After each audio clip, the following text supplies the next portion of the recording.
What's up, everybody?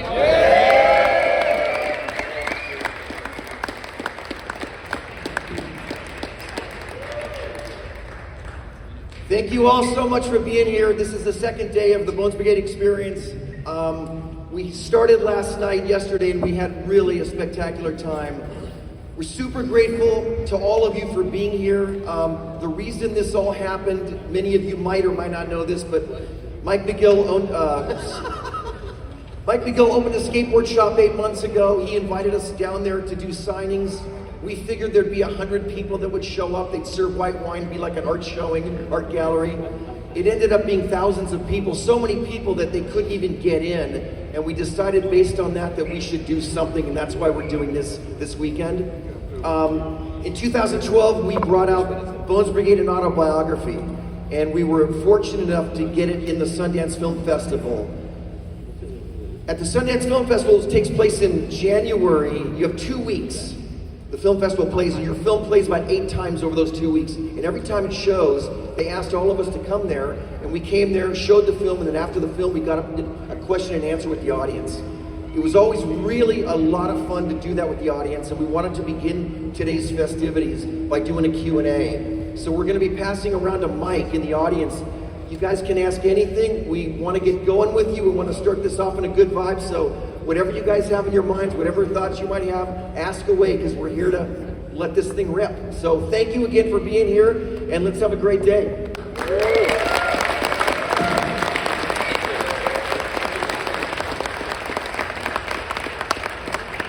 Paul, do we have a mic? Sure. Oh, yeah. First up, just raise your hand, whoever wants to go. Okay.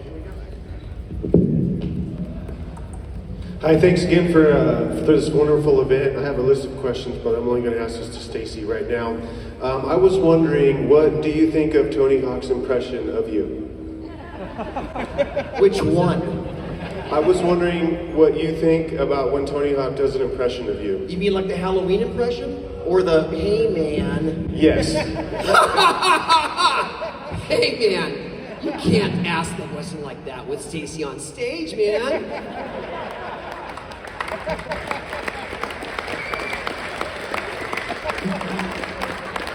Hey man, don't hey man me. I think my laugh probably let you know. I love when Tony does that. I also love when he gets dressed up with me as Halloween.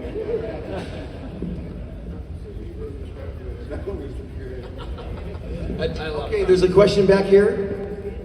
Get the mic back, right back there, Paul. You can yell the question too. Where are you? Stand up. All right, well, thanks so much for doing this for all of us folks who love growing up, watching you all.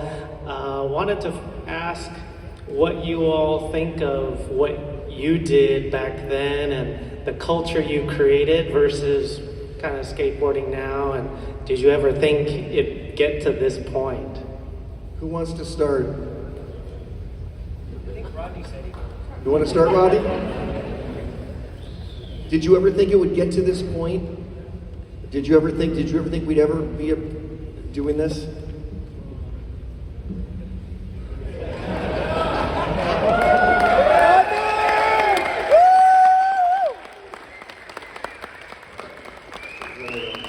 Thank you so much for being here, and forgive, I'm not a morning. So did I ever think, I was always told if you skated, you turn into a bum. And quit wasting your time. And the fact that our community has grown in, so many of you, I met people that do the craziest things, on every level. You meet people at NASA, JPL, all over the place. Our culture, what skateboarding is, there's something special to it. When there's a director out here for movies and really big in music, and he comes from skateboarding. There's something so special about our community, I think, that lends itself to creativity in other worlds. So did I ever think it would get like this? No. Did I ever think that it would be a conduit, so many gifted people to touch in a disproportionate way outside culture, where we have such influence in shaping culture? Never. And I couldn't be more proud to be part of this community. So.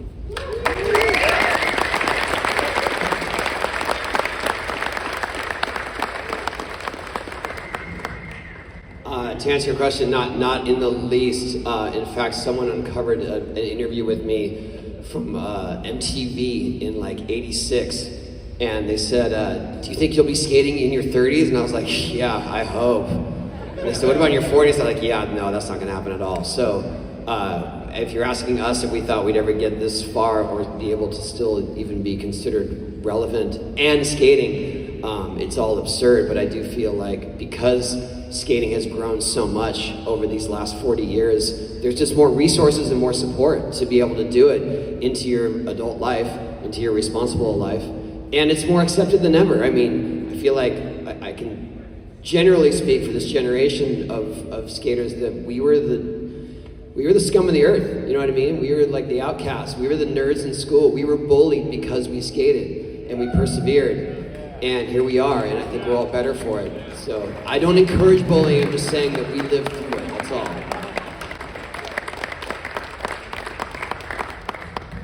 And I'm still trying to figure out what I'm going to do when I grow up as well, so I'll let you know. I want to echo something that Lance said the other night. I think all of us feel really grateful that we're still here and that we're still able to be here, but most importantly, we're very grateful that we got born into the lives we got born into, because we didn't create this, but we got a chance to take a part in it. And I hope we've been really responsible with our parts, because we all feel that we're humbled by this experience. And again, grateful that all of you are here to share this, so thank you.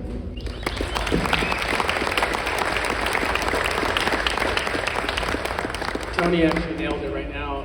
I remember growing up as a kid, and it used to be, skateboarding was a crime, and we always were looked down. And I just want to thank each one of you guys. I follow all you guys and what you guys have done and brought up skateboarding going forward. My question for you guys: how far you guys think you guys, now getting to age, are going to continue skating? And there's a personal stuff going on where maybe you want to land something or learn something more.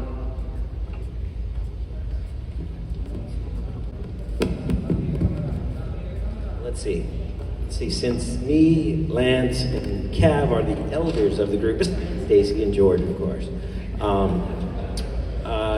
we look to guys like Tony Alva and Mark Lake from Florida, and we're like, well, those dudes are older than us. Like, look at them, they're still doing backside airs, and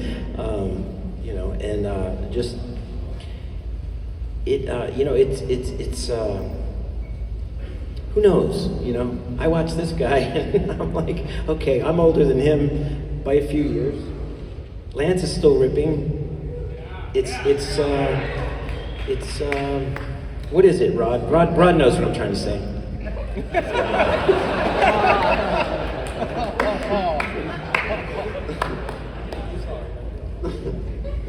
Are you sure? I can certainly answer something, but are you sure? All I can tell you, from my perspective, I never made any ultimatums.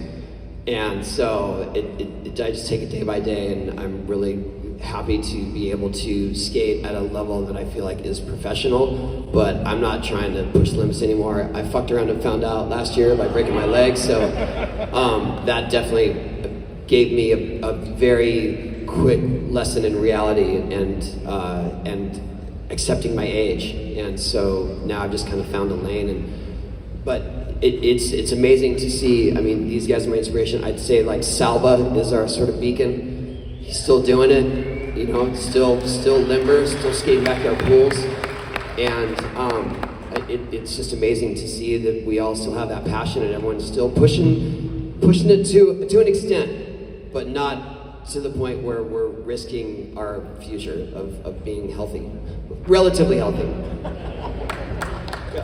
I believe everyone in this room will do it as long as they can find enjoyment in it, and that's what everyone in this room will do, and that's what we'll do, and we'll do it at the level we can, as high as level, and as that tapers down, when it's not enjoyable, then people will do something else.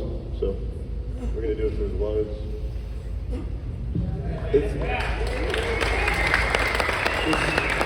on my end, there is something that connects that way. Very honestly, I reckon whatever powers I started to dwindle 20 years ago. and I felt like not, it's connected. And then very rapidly, I also felt my body starting to decay. I just had both hips replaced, like it was nuts, right? It's super cool to learn to walk again. My point is, when I was younger, I used to think, man, I will never suffer the indignity of stepping on a board and sucking, of being less than I was the day before, because that's the edge you have to drive you. And it's some stuff. I sobered up to that. But you know what? No, just the gift to be able to roll around and feel that, man, that would be with me for as long, like, till I'm done.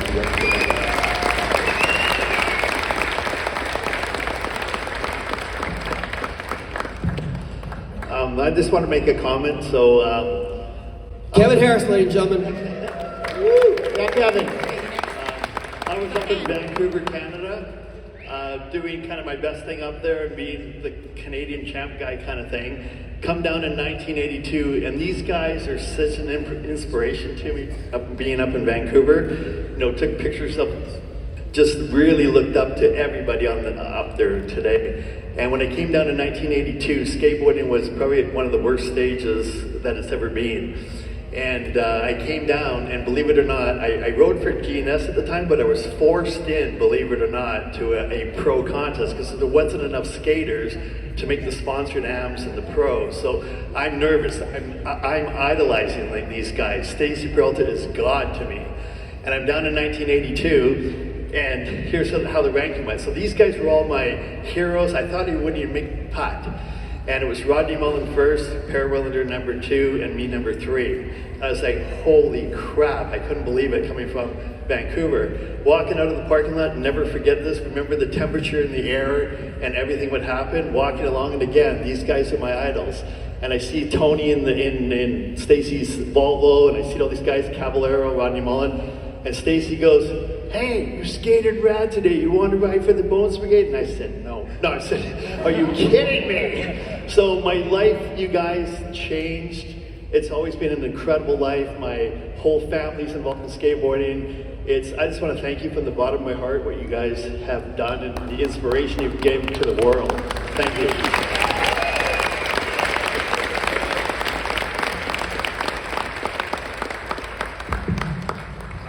Hey guys, how you doing?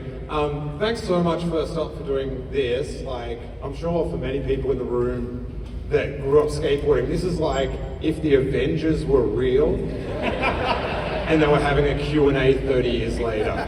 Like that's, especially from overseas, that's how we saw you guys. It was just incredible. I do want to give a special shout out to Tommy, who's there way out the back there. Because what you guys were doing, it was untouchable. Like I didn't even know where to go do it. But when Tommy did the board slide in Future Primitive, it was like, let's go get the skateboard and go do. Like that was like one of the most inspiring things I think for a generation of skateboarders who were in nowhere to do that. So shout out to Tommy because.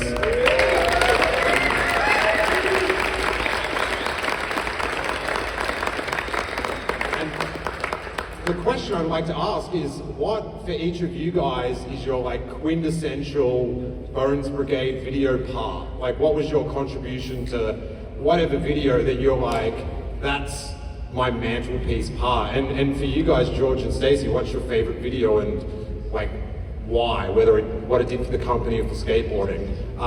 So yeah, thanks so much. This is really sweet. Cheers. None of my parts I don't really care about, but my favorite is Lance's from the Bones Brigade video show. When he's just cruising around and having fun, it's the same thing, like, I want to go skate, because when you watch that part, it's just pure joy. It's just pure fun. He has access to the streets. You don't have to have a ramp. You don't have to have a park. You don't have to have money except for to buy a board. Go out your door and there's your skate park. And that was the beauty of street skating. It's accessible to everyone. And that was cool. It's kind of, the equalizer. Steve, I actually want to add something to what Tommy just said, because Lance's part in that video, just skating through the streets, was a mistake. It wasn't planned. And that video informed us what it wanted to be. And here's what I mean by this. The first thing we ever shot was Steve Caballero, Mike McGill, and Lance at Lance's ramp. And we just happened to have tape left over from the day. And so we decided we'd put the camera in the back of my Volvo, put the cameraman back there, and have these guys skate down the street. Well, we shot all this random footage of them skating down the street, just goofing off and having fun. We went back to my house and looked at the footage. We looked at all the stuff at the ramp, and then we looked at the stuff of these guys goofing in the street and went, this stuff's magic. This is the gold, not the other stuff. And that led us to understand that we can't forget that skateboarding is just a fun thing to do. You don't have to be on a ramp, you can just be in the street. And that was the impetus for Lance running around. So it informed us. So back to your Avengers comment, I'm Batman. No, as far as the video part, probably wasn't Powell Peralta Bones Brigade video. Sorry, Stace. But my most proud is the Bones Bearing video, class of 2000. 23 years ago was pretty much my last video part, and I think that's the one I'm most proud of because it shows my overall skateboarding, not just vert, but for street too. So.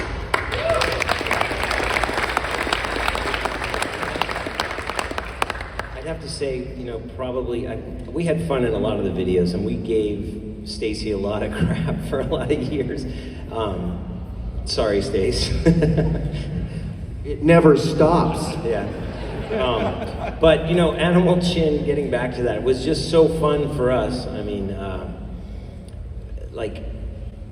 we did things that we never did before. We only skated that ramp for 2 days or something. And what blew me away probably the most about that is watching our teammate Tommy Guerrero shred like all of us. We're like, how can he skate like that? He's from the city, he's got no ramps in his yard, and does giant slaw bears this high out, and I was, yeah. Anyway, Tom, hats off to you, buddy.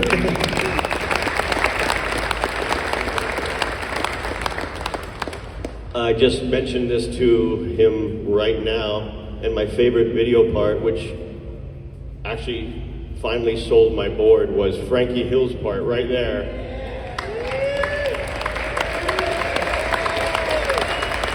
Frankie Hill. He sold my family board like killer. Lance, you're the man, dude. Here. I think in terms of Bones Brigade videos, my favorite was Ban This, just because I put the most effort into it.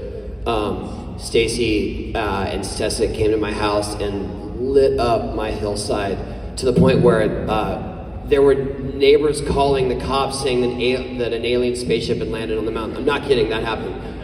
And the cops showed up because they had to light it so brightly because they were using those high-speed cameras. But I had never worked so hard, and we were shooting all night for 3 nights, and then over to the Fallbrook ramp. I mean, that whole part was less than 5 days, and I was never so exhausted. But when I saw the finished product, I was really proud of it. So thank you, Stacy.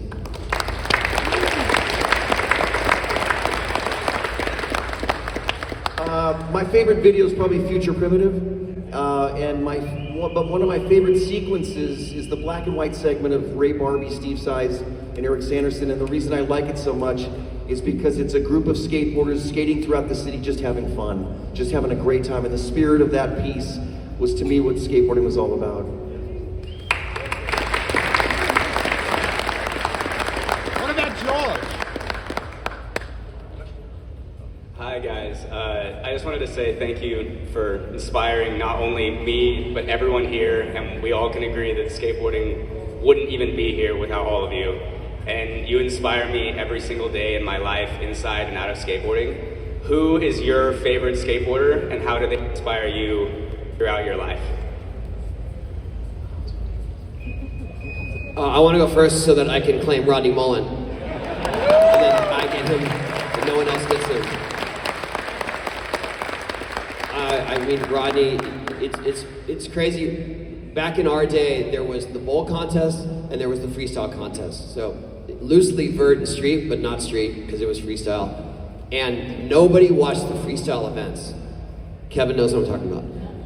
But when they would say, next up is Rodney Mullen, everyone stopped what they were doing from everywhere else in the area and came and watched, because we didn't understand it, but we knew it was something innovative and spectacular, and he was going to be flawless. And so we just had this feeling about it. And then as Rodney and I got to know each other, I mean, I learned finger flip airs because of him. And so we're all, skateboarding is better for his contributions, and the fact that we can walk down the street now and say, do a kickflip, and people know what it is crazy, but that's because of him.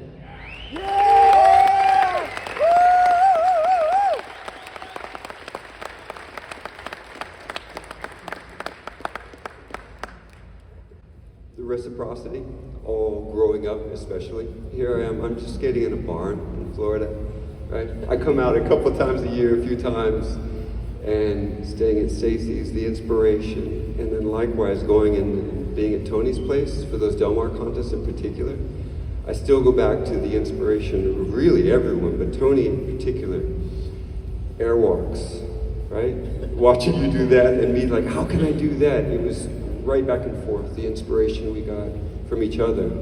Much less on every end of it, like contest after contest. That stuff wears on you because you love skateboarding, but then contests can pull, can tug you, best in show, right? It's not you anymore, it's for them, in a sense, right? For a number. And there was a time of holding on to titles or whatever. It blurred the love I had for skateboarding for a little bit. And Tony going to Tony, another time too, very similar. He steadied me because he'd walked that same path. So if anything, just being on the Bones Brigade, that inspired us to other levels. To everywhere you look, people were sort of breaking the rules. They were doing what people thought was impossible. But as the years continue to go, like do a kickflip, okay, that was an accident, I did it, sure. But Tony's video games, that's what embedded into the vocabulary of the general populace. What he has done for skateboarding, not just for his gifts and his endurance and all that it takes, but just being the person he is too. So, if anything, that's Tony. Right? Thank you, Rodney.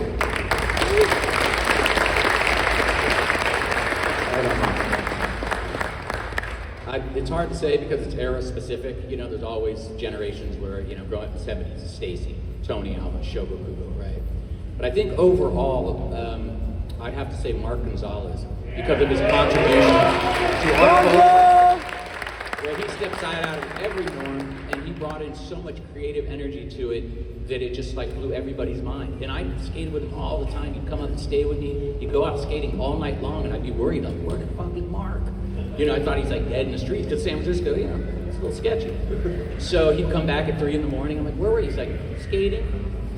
Wow, and he probably learned and invented 20 new tricks. So for me, it's got to be Mark. Can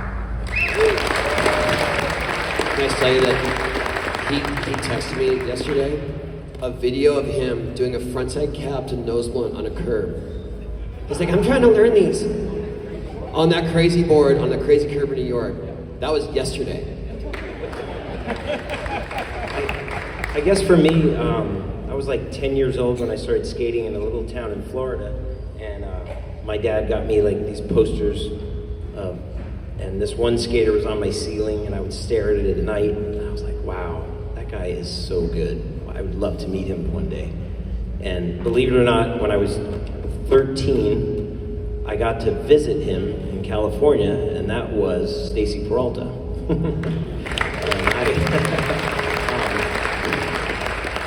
And after I got on the Bones Brigade, he really was my favorite. So.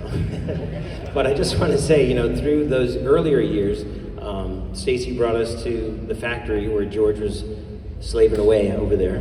And George brought us to this skate park, Sparks Goleta in Santa Barbara. And I was like, Stace, is George going to skate with us? He's like, yeah. And I'm like, oh, how cool.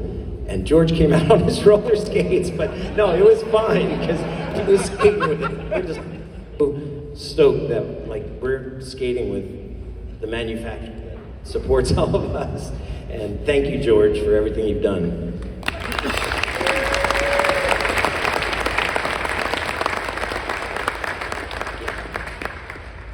Yeah, I'm not the ditto that one, actually, sorry. Yeah, when I started skateboarding, I skated with guys that were 4 and 5 years older than me. And skateboarding was Ed Nadelin, Russ Howe, and Skitch Hiscock. And they were very talented guys that were older than me. And they did massive amounts of 360s and nose wheelies and handstands, and I tried to play along with them. I knew it was what I wanted to do, but I was kind of no good at it. And then Stacy Peralta and his crew, Alva and Jay, I'm going to add Wally, Tom Inaway in there. They came with this other thing that I saw that you could just kind of fly off of a curb, and you could try to hit a bank, and it was more of an aggressive, emotional thing than a technical thing. And I was so into them that these older guys were like, "You're such a poser. Why are you trying to be those dudes?" And I always thought that, we used to play cowboys and Indians. You guys used to play football. I remember you saying Lynn Swan or something, and I'm like, that's what we're doing. We're playing skateboarding, and I'm playing these dudes. And I met Stacy in 1977 at a local skate park, and I had his board. You don't know. I had his board. I had his shirt. I had the orange, the yellow, and the red colorway. My sister was there. And my sister, remember that day going, you caught his eye. We had this dream that it's going to happen. He saw you or whatever. I was 13. And years later, it became very more competitive, and you had to prove yourself through competition. And I was going to prove myself maybe in that competition because I was a little bit older. But in my heart, I always knew why I fell in love with skateboarding, and I knew that if you're going to do this as a professional, all you have to do is make people fall in love with skateboarding, and then the industry will want you. And it was because of the images and the photos and the things that you guys had. Alva never won a pool contest. There was no contest for him to prove that he was the best in a pool. I didn't really see it that way. I fell in love with his imagery, so I think I had that lesson. And so when I finally came to the point where I could be part of it, I knew that was really my job, is to make people fall in love with skateboarding. And I would say the next guy that was really the most important person that drove me what I liked about skateboarding was Neil Blender.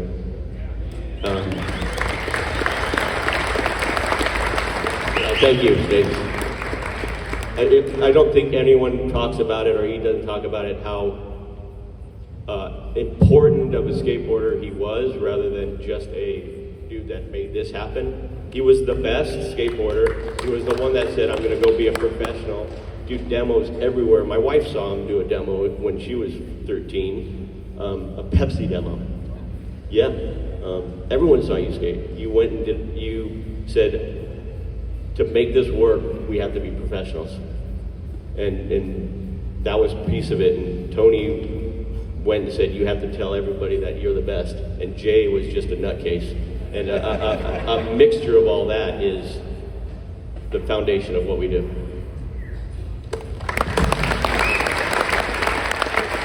Just a quick side note, because of what Lance was talking about, I seen Stacy, I met him actually, I think it was 76 at a contest in San Francisco. I was either 9 or 10. And at the time, we had seen the cover of the Skateboarding magazine, right? The iconic 360 with the hair. I seen it in real life in 1976, and it fucking blew my mind. And I was like, it's that guy who was on the cover of that magazine, because we just got hip to know it was at Fort Mason, not the Cow Palace one. So I came up and I introduced myself as a little kid, and you came over because I was able to do a bunch of 360s when I was young. You're like, wow, man, that's pretty cool. And I was just like, totally blown away. So we had a connection a very long time ago. Can I jump in on this? Because we've all had these strange synergistic run-ins. Rodney, correct me if I'm wrong, but you and I crashed into each other 2 years before we met, right? I was doing demos in Florida, and I was going down this snake run, and Rodney and I crashed. He's a little kid. I think I've heard him. I'm going, oh my God, are you okay? He's okay. I go meet his mother. I have no idea that this kid is in my future, and he would be, just based on that. I ran into Lance. I almost put Lance on the team a year before I put him on the team, or 2 years before, but I had a kid named Scott Foss on the team. The moment I saw George, I've never even told you this, I had a mystical moment the first time I ever saw George Powell. It was Thanksgiving morning of 1977, and I was skateboarding at Kenner Canyon School at 11 a.m. in the morning because I wanted to get ready for the food coma that I would blast off in later that day. So I'm skating with a bunch of kids at Kenner Canyon, and I took a break, and I'm sitting on the bank wall, and I look down the schoolyard, and I see this guy in his 30s climbing over the fence with his 7-year-old son. I don't know who he is, I've never seen him. And as he gets closer to me, I'm looking at him going, I know that guy. Like, I just knew him. I was looking at him going, how do I know him? I'd never met him before in my life, and somehow I knew him. And we met each other that day, we became friends that day, and then about 6 months later, I met him in Europe. We ran into each other at a trade show in a, what do you call in a stairwell that was completely off the beaten path. And we ran into each other, and I said, what are you doing here? He goes, what are you doing here? And he goes, well, I'm gonna go have lunch and have a beer. You wanna join me? We sat down, and that's the first time we sat down and said, why don't we do something together? And that was it. It was all this synergy that all of us somehow were going to eventually get together, and it all came together. But there was, at times, little mystical aspects to this whole thing. So, and it's still, the other night, I was saying this yesterday, I was sitting across from McGill the other night at dinner, and I said, my God, this wave that we caught decades ago, we're still on it. We're still riding this wave. It hasn't broken yet. It's kind of amazing. None of us expected this. We're all grateful it's happened. So.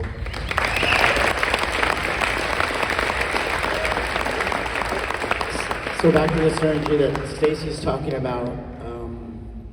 Yes, Skateboarder magazine was our only access to skateboarders, and what we saw, what influenced me, and definitely Stacy Peralta was one of the top skateboarders at that time. And I was riding, I would say 1978, I was riding for a skateboard park called Campbell Skatepark in Northern California, and we came down to Southern California to Escondido and heard that Stacy Peralta and Steve Cathay were going to be one of the judges of the contest.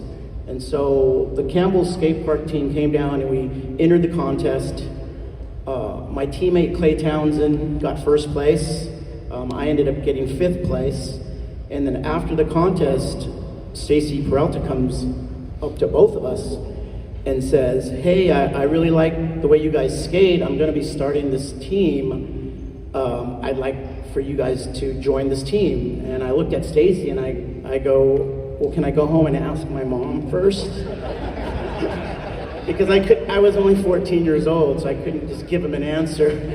And Stacy says, yeah, I'm gonna be up at Winchester Skate Park for a pro contest that you skated in, and it's a month from now, and you can, dwell on it and ask your parents, and then give me an answer there. And I was already ready to say yes then.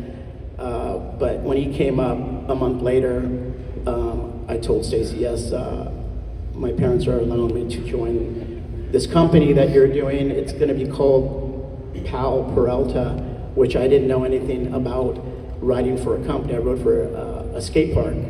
So after that, that was 1979, and I've been riding for this company ever since then.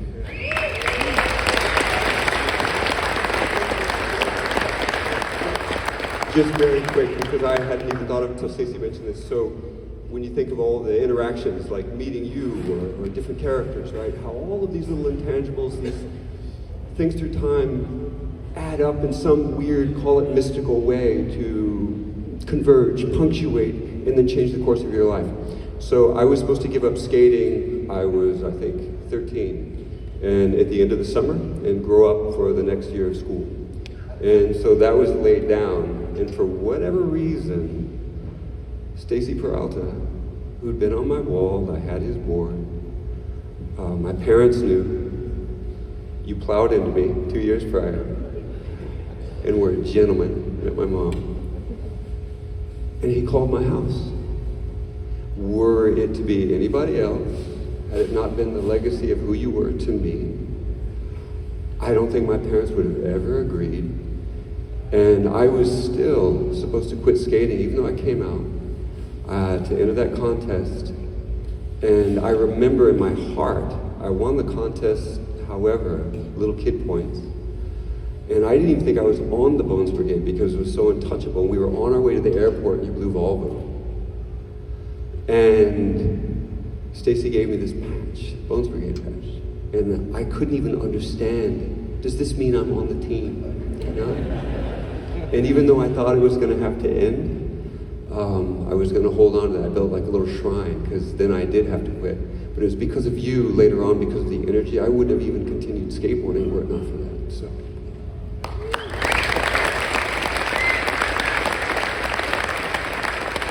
I just want to answer, if you give me a second, I want to add something Lance said. Lance mentioned my professionalism. A lot of people have said I took skateboarding very seriously, and I did take skateboarding very seriously, but it wasn't because of professionalism. My parents put a bigger premium on working, on getting a job than on education. I had a really lousy education, but I worked since I was a little kid. I mowed lawns, got a job as a paperboy at 11, a job as a food prep at 14, a job as a busboy at 16. I've always literally been employed.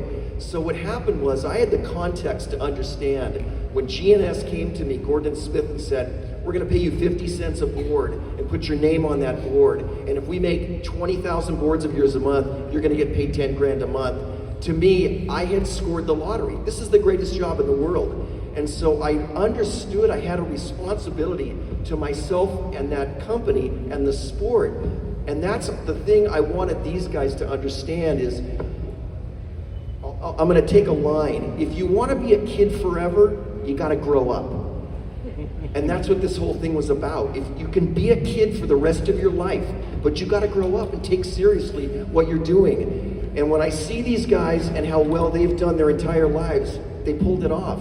And that's what this whole thing has been about, is living your best year. I'm a 16-year-old kid, and I've been 16 my whole life, and that's the way I live my life. And I think I can say the same thing for these guys, George included. We're still doing what we love doing because we've grown up.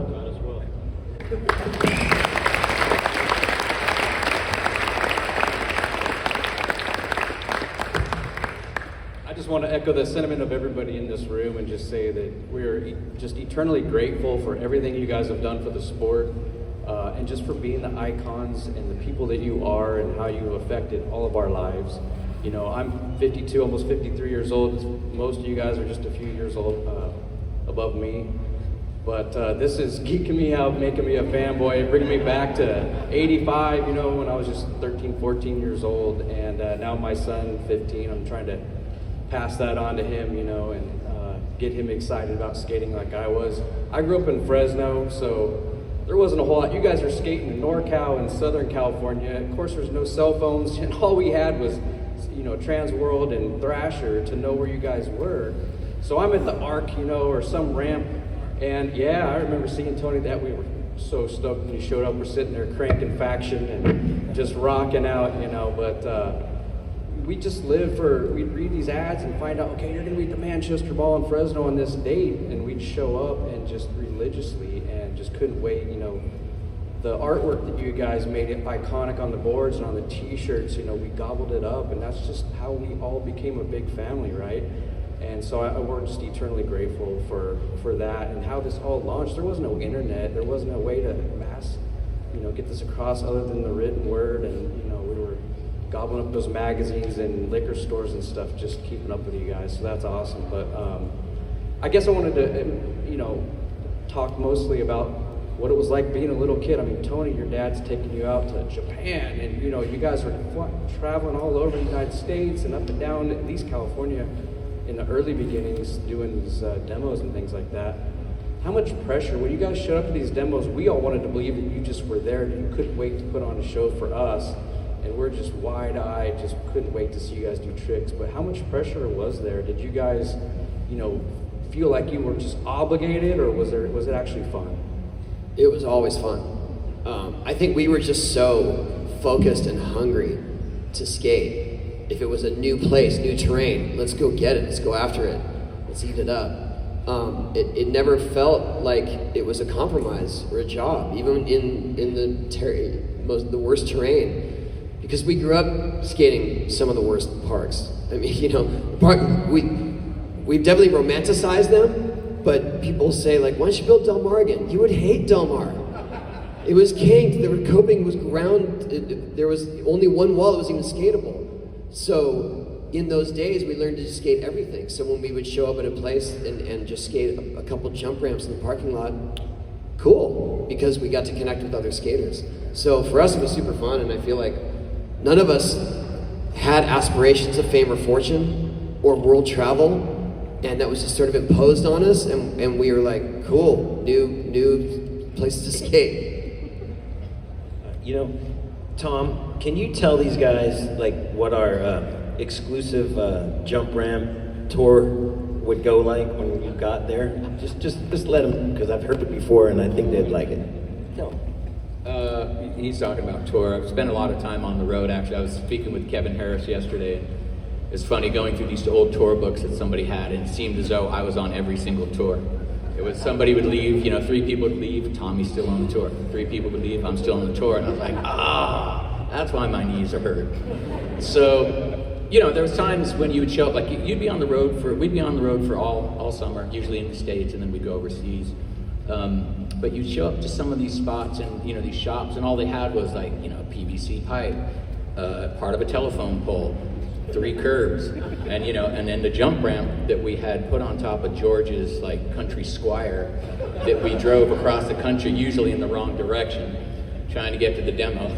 Rodney knows what I'm talking about. And so you lift this huge jump ramp off on the ground, and it was like a show. It's like, all right, perform. Like, all right, here we go. And it was always super fun, but the next day, and then the next day, and the next day, and at some point in time, the accumulation of like the road burn and the physical wear, it was difficult. That's when you're like, oh, right, this is a job. But it's a job that you love more than anything, and you'll do whatever you can to keep it, that's for sure. But yeah, we skated some pretty interesting stuff on the road. I'll just say that.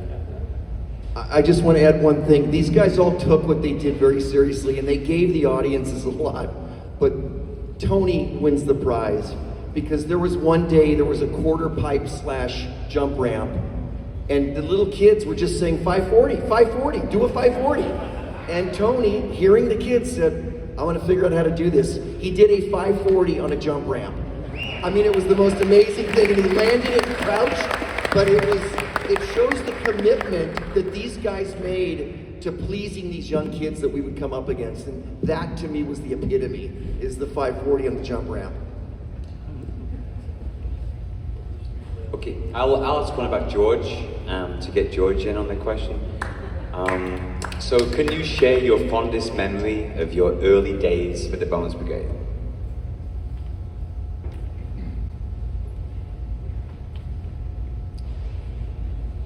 Touring was not something that I grew up doing. This is something that Stacy introduced me to, and I became familiar with the guys and what they needed and vehicles and things that we could figure out how to travel with. Built a portable ramp that the guys skated, towed behind a big truck. And my experience really was just the joy and the excitement that these guys brought to the kids that were there. Because, traveling as a team, as a band, whatever, it's work. It's like, tonight I'm here, tomorrow night I'm there, it's another hotel, this one wasn't so good. But when it comes time to perform and actually do something, these guys did it. They really put up with all the difficulties of doing what they did. And for me to experience that and to see them do it, and stand on the side and take pictures of them or try to. That was really, it was a new part of my life that I didn't know anything about. So I'm grateful for that, because without that, you don't have the excitement to know why you need to make this board a little bit wider, or this shape has to change a little bit, or the wheels aren't working right. And as a designer, that really drives me forward. That's what I love doing. Skating for me when I started was, as Stacy said, almost a mystical experience. I saw one kid in Santa Monica riding on a 2x4 with roller skates, and my eyes went like this, and I went home and built one. And I skated until my roller skates died. The 2x4 was trash, and I didn't skate for another 5 years, and then I skated in college. And for me, skating was always about the experience. It was just fun. And if anything, that's what I try very hard to portray in our current company, is that skateboarding is about fun. It isn't necessarily about doing 20-step rails or killing yourself. It's about just doing what really is cool and you enjoy. So the experience of skateboarding and then seeing these guys transcend the difficulties and bring it to you, that was really important to me.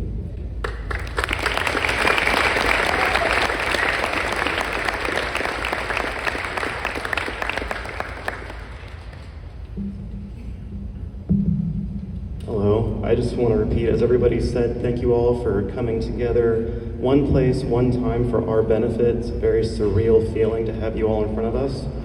And one topic that did come up earlier was just the creative aspect, all the innovation that was happening at the time when you all were inventing all these brand new tricks. Some of these tricks you would even take ownership of. Cab with the Caballerial, McGill with the McTwist.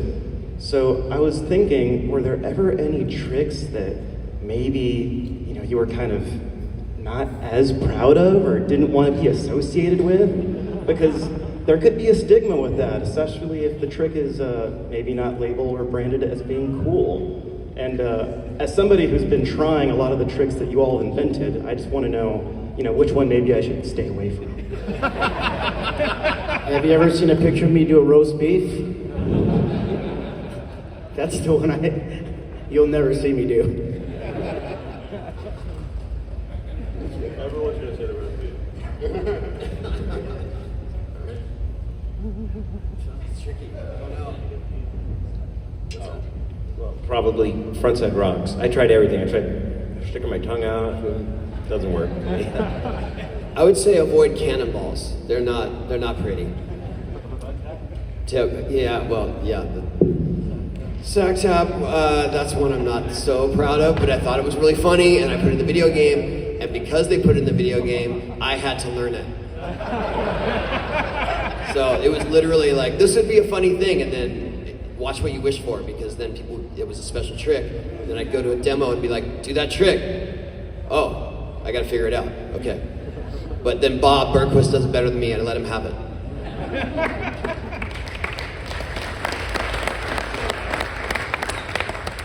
I just want to say, the beauty about skateboarding is that it's our way to express our individuality.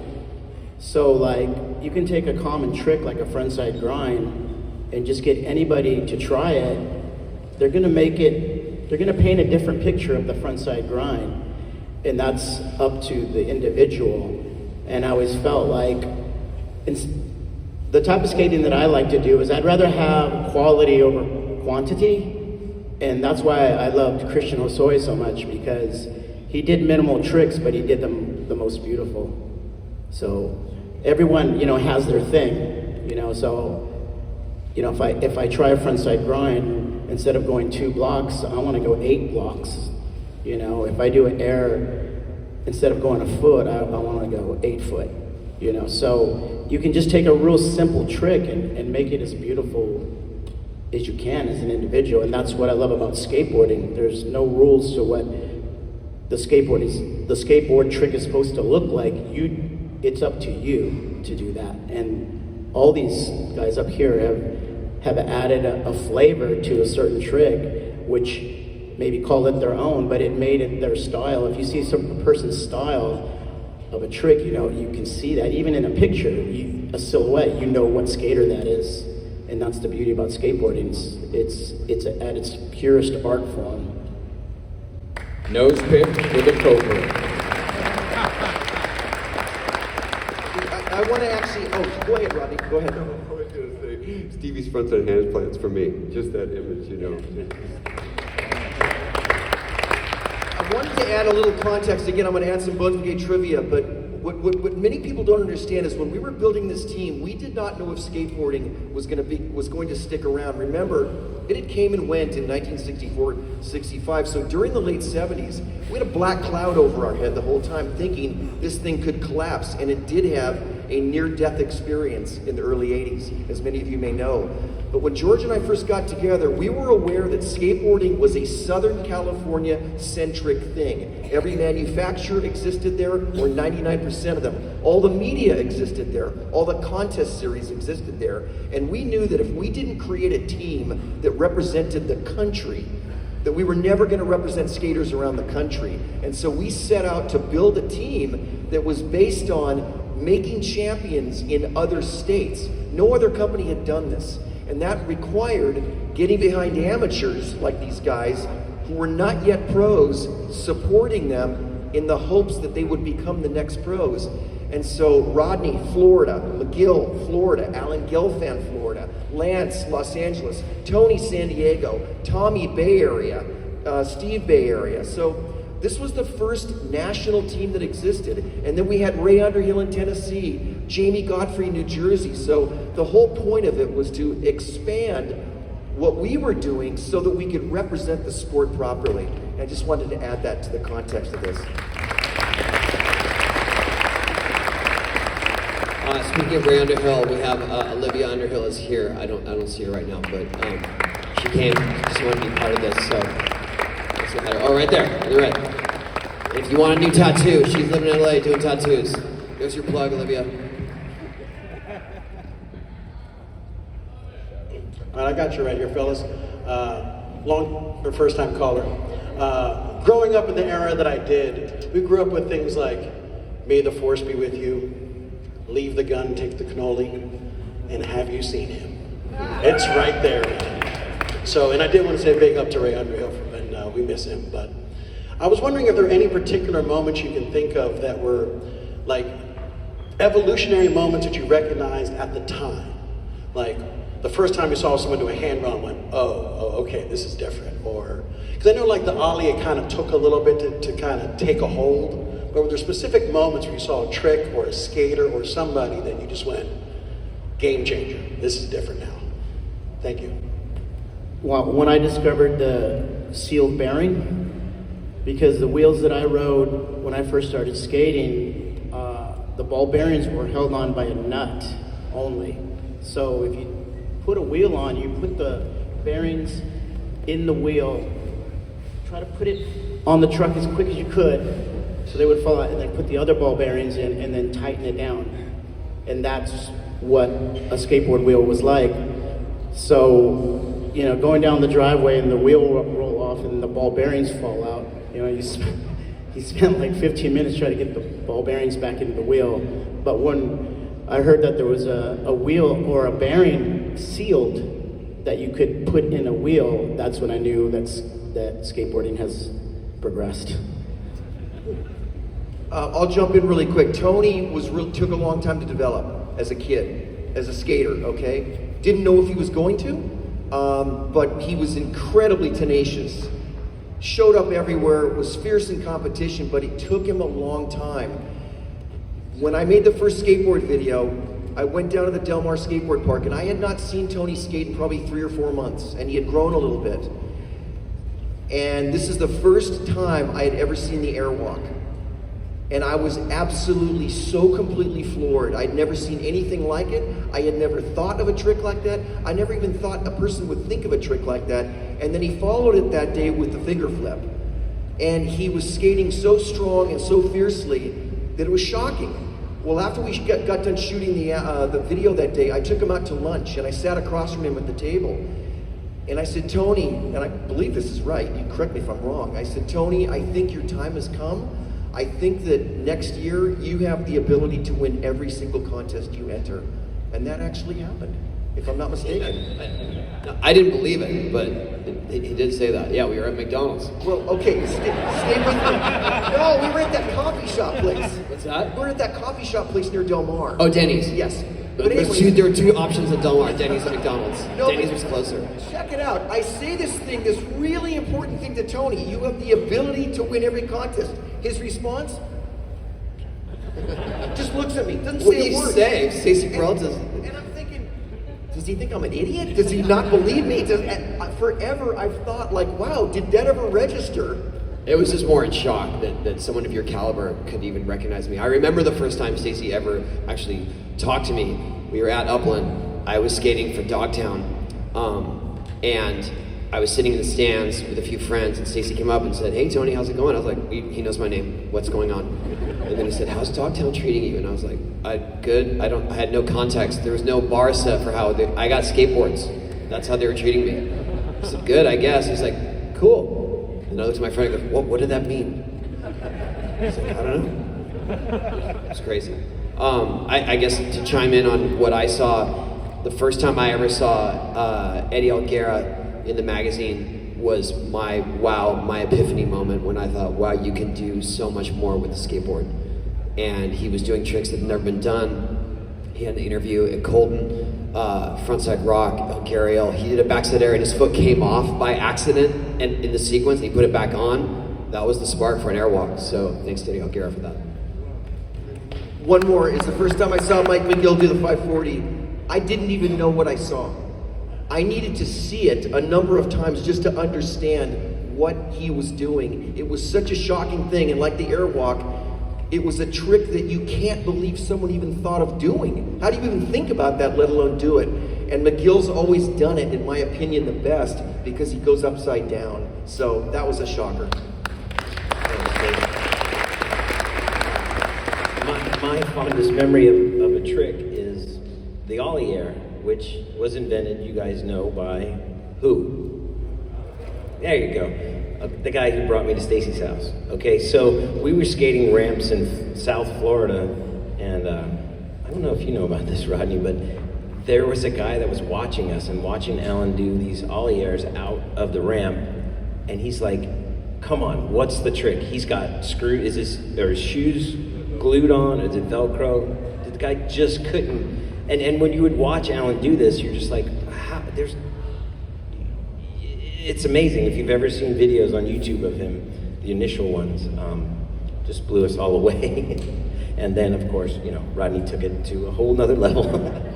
Now I going to Big Twist in Sweden.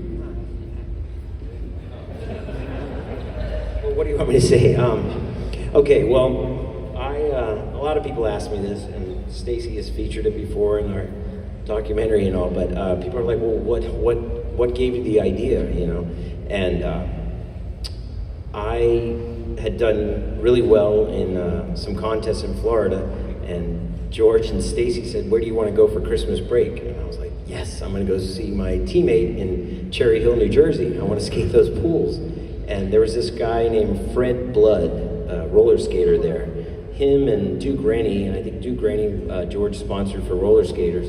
And we didn't, those are the only two guys we would even let skate with us, because they would go up like a backside air. They would actually try to grab. So we're like, all right, that's cool. They're actually trying to skate. And I saw Fred Blood come up and do a 540, like 3 or 4 feet out, and came down. And I just thought, man, that's so unfair. That's got to be impossible, because the board's just going to flip around. It's just not going to work. And then 6 months later, Rodney and Lance Mullen, sorry, what am I talking about? Lance Mullen, that could be a new trick, Rodney, for you. We went to a summer camp in Sweden that Stacy and Alan went first off, and then Cab and I went the year before. And anyway, we skated for three weeks. We had 50 or 60 skaters that we would teach, and most of them didn't speak English. We just, did hand maneuvers and whatever. And one night, I said, I think I'm gonna try this trick, and there was only 2 kids on the ramp, and I taped my wrist guards, and I just thought if I could just come around, I would be safe, you know, I could knee slide out. And within 35 minutes, I made this trick, which a lot of my friends don't believe me, but it was 35 minutes, and I had to do it out. And then I went to go, we had no, by the way, your son, he knows there's no video cameras, there was nothing, you know. So these kids, I went to like, what did it look like? They took off back to the camp because they were so freaked out, and told Lance, and Lance, you know, the story most of you guys know, came back and was like, thought I was gonna do it low, but I knew I couldn't do it low. And he immediately tried to do it and killed himself on top of the ramp the first time.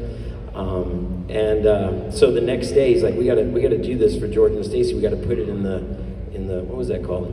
The intelligence report. We had no sequential camera. He just had his little still camera, and he made me do it like 36 times in the same spot, and then he put it together to make the twist. Yeah, that's it.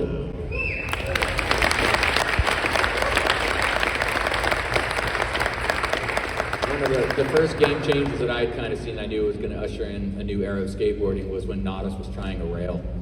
It was at a contest, and he was sort of playing around with it. He was olling off the stage and kicking his board at it. And most of us didn't know what he was trying to do. Like, was he trying to ollie over the rail to flat?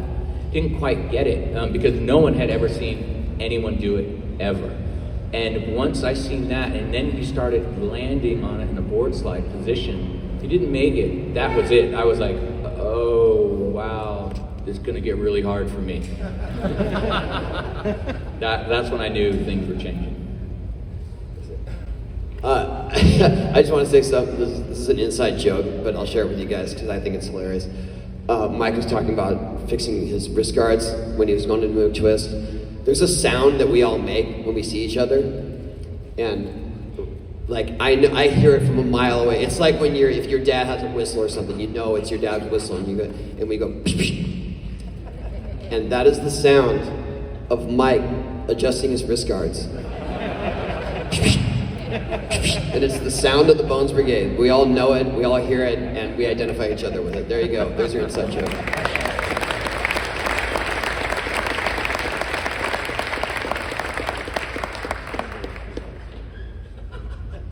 That was the game changer. Hey, Tony, my mom made that up. When she wanted to get my attention, she'd be like, but then we took it. I remember us doing. But yeah, that's where that came from. It evolved. It did.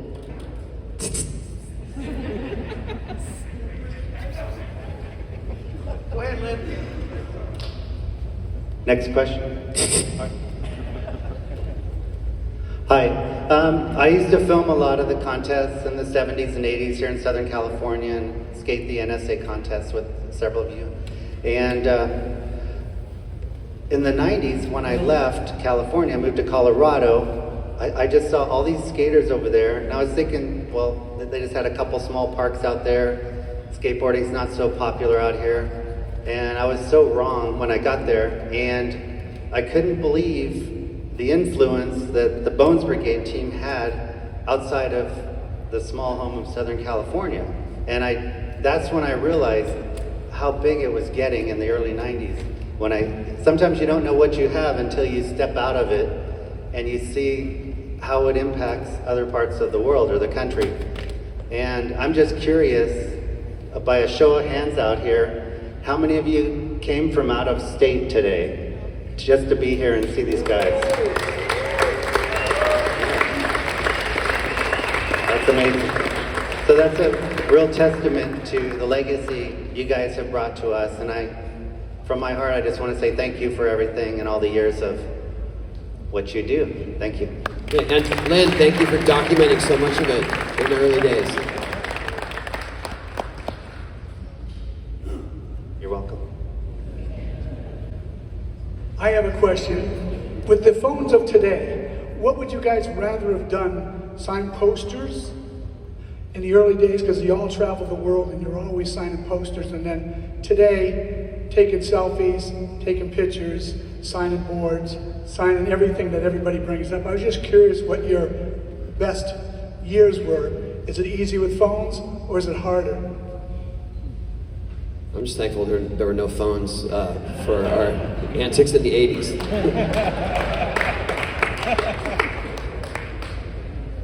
Quick shout out to Steve Van Doren right here, who's been a great help to all of us. Steve's one of the angels of skateboarding. This guy and his father were the first to recognize us outside of skateboard companies, and he's been with us every step of the way, so big heart in this guy. And he's not even a skater himself, he's got a skater's heart. Thanks, Steve.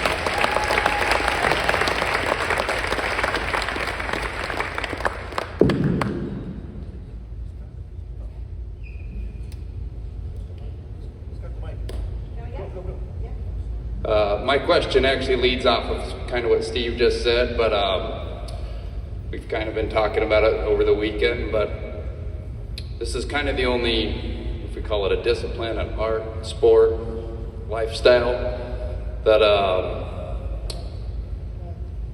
I couldn't help but wonder how many signatures, I mean all of you guys, but you've had to do even just last week, last year, a lifetime. So my question was, have any of you documented how many you've ever had to do in just a year, Tony? That goes That's for a like lifetime. counting how many blinks you do a day. Exactly. So, because we thought about other sports, we'll take a professional athlete, star quarterback, they might do it for their career, and they probably do it throughout their life a little bit, maybe on a jersey or two that they've used, but nothing, I can't imagine any other job out there in the world that has required as many John Hancocks as you guys. And so I just know wanted your thoughts. that I've signed less signatures than I've bailed.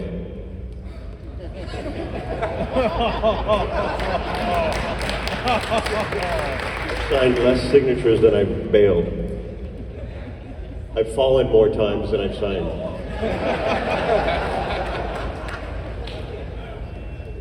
Good answer. Was there one here? Yeah. So quick question. Will there be Lords of Dogtown type movies for these guys? And also, how did you get Lance's head to fall off when he fell off the ramp in Chin? Or did you bury his whole body in the ground? We cut it off. Nice. And he was fine doing that. He knew it would look good, so Lance did anything for us when it came to videos. Awesome. Great. Thank you. I'm in the process of working on a personal documentary and also a book as well. There's a project in Hollywood, it may not have, there's interest, I should say, in taking the documentary and turning it into a scripted television series. Yeah. Don't know if it's going to happen, but I just wanted to say that there's a lot of talk about it, so that's possible.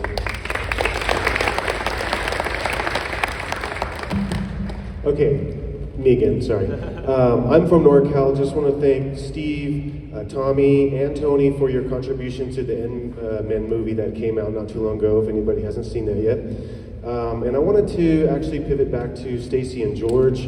I personally took some time away from skateboarding and I missed a whole bunch, but when I came back about 10 years ago, all the reissues had been out and I felt like I was in a time warp. And I never knew that Stacy left Powell Peralta, and I was wondering what was the reason, how did you come back, and can you tell us how that happened? After I did Dogtown and Z-Boys, these guys asked me to a meeting at the Los Angeles International Airport. We met in the restaurant. Again, this has been a long time, but correct me if I'm wrong.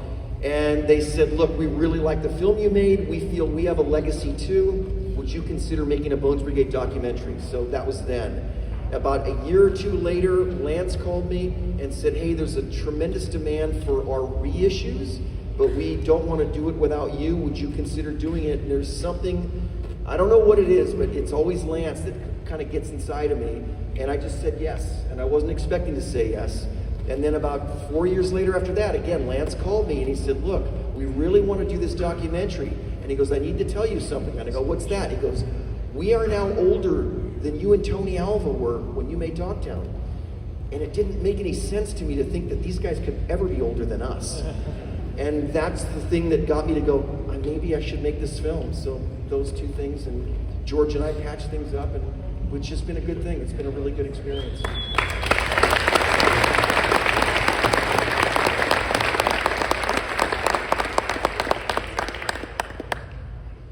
Is this on? It's for Tony. Tony, the way you guys, I was excited about tonight because I know I was excited to meet Stacy Peralta. On the way here, or as it approached, I remember my first memory of him on a rolling pin board in his bedroom in Channel 5 News, where someone came out to your house and interviewed you. What's that? Freewheeling. Yeah. But I was in Woodbridge, Virginia, and Tony Hawk, you were talking about autographs, signed the Got Milk ad in the middle of the skate park list. I'm a truck driver, I was a homeless veteran, and I came across that magazine in the magazine rack, and I decided to get a truck driving license, hit skate parks using a truck. I hit over 150 skate parks. In that journey, I actually stayed with you at Houston, shook your hand, but then I snuck up to your vert ramp at that restaurant and dropped in without anybody knowing I was up there. But I was really excited about this. I had to be a part of this. I didn't know I was going to try to rekindle these memories in front of this whole crowd, but here I am doing it. Thank you for this whole event. Thank you. I'm going to need you to sign the waiver for dropping on the vert ramp. You know why? Post-actively. Hey, wait, hold on. I just want to say one thing. Many of you don't know that Christian Hosoi used to be on the Bones Brigade. At one time, we sponsored him, okay? And unfortunately, it didn't work out. His father, and we were all still good friends, but his father didn't feel like I was moving his career along fast enough, and he took him off the team. I had an opening for the team as a result of Christian's loss, and to make a long story short, I filled that opening with Tony Hawk. And so how's that for fate? Maybe Tony would never have been part of the Bones Brigade had Christian stayed, but in all spirit and everything, Christian's still part of the Bones Brigade. He's still part of us, so come on up here, Christian.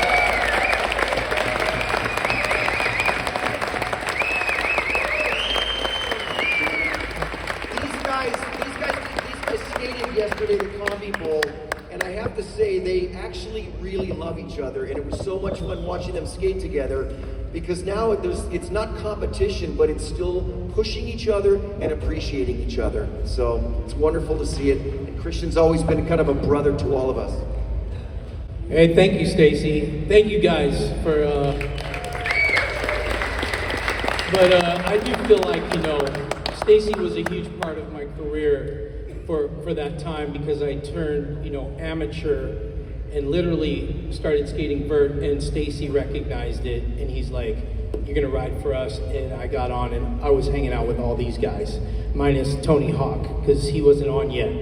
And then I didn't share the story yesterday, but how I got off, I wanted to turn pro after I won the Gold Cup. I won the Gold Cup series at my home park. I was like, Stacy, I want to turn pro. And he's like, well, you're not ready, and so I don't think we've ever talked about this, so this is a good moment. But Stacy was like, I go, how long? And he goes, well, it'll be about 2 years. And I was like, oh, definitely, I want to be like the youngest kid to turn pro. I want to beat all these pros. I want to skate against Cab. And I was just, had such zeal to want to and I was like, I can't wait that long. And so I got on Dogtown. And then that's when me and Tony were on Dogtown together for like a minute. And then he got on Powell, and then immediately Dogtown went out of business. It was Mike Smith, me, Gator, and Tony Hawk on Dogtown. And one day, Mike Smith comes to the skate park, and he's got a Madrid board, and he's like, Dogtown went out of business. And I was like, what? I had my model, I had the graphics, my dad drew the graphics and everything. I mean, this is Dogtown. Peralta, Stacy made a movie about Z-Boys in Dogtown, and I came from that. I wrote for Z-Flex because of Jay, then I wrote for Dogtown because of Shogo and all those guys. But here I am, sitting there, And then I had to, like, I went to get a Dwayne Peters board, a tracker board. I went to hang out with Cab in Winchester, and I got a tracker ad with a 777 board. And then I met Brad Bowman, and Brad Bowman was like, man, you gotta ride for Sims. And these are these people, you don't even know how iconic, like Stacy Brooks, obviously you do, you're here. But for us back then, it was like you either knew or you didn't, and we happened to be at the right place at the right time. And for me to grow up in that time zone with all those people and to have them recognize me like Stacy, even him saying I'm part of the Bones Brigade, it feels good, I tell you. I feel like that kid again, you know what I mean? That's, you know, accepted, that you're validated, that you're affirmed, you know what I mean? Because I heard it from my mentors like Shogo and Jay and Tony, but when Stacy also recognized that, and then Brad Bowman, and then Tom Sims, I had a meeting with Tom Sims, and then 2 years later, here's what I'm getting to. 2 years later, I turned pro for Sims. So Stacy was correct on the time of me turning pro, and I don't think he knows this, but that I always thought about that and said, man, Stacy was right when I would probably turn pro, so I thought I'd mention that. We're going to let everyone know that we've already raised 150 grand to the skate charities that we're doing. I think we're doing 3 or 4, guys. 4, okay. So this has been very successful. We've got a lot more to go today. We're going to take a quick break, but thank you guys so much. This has been a great start. Thank you.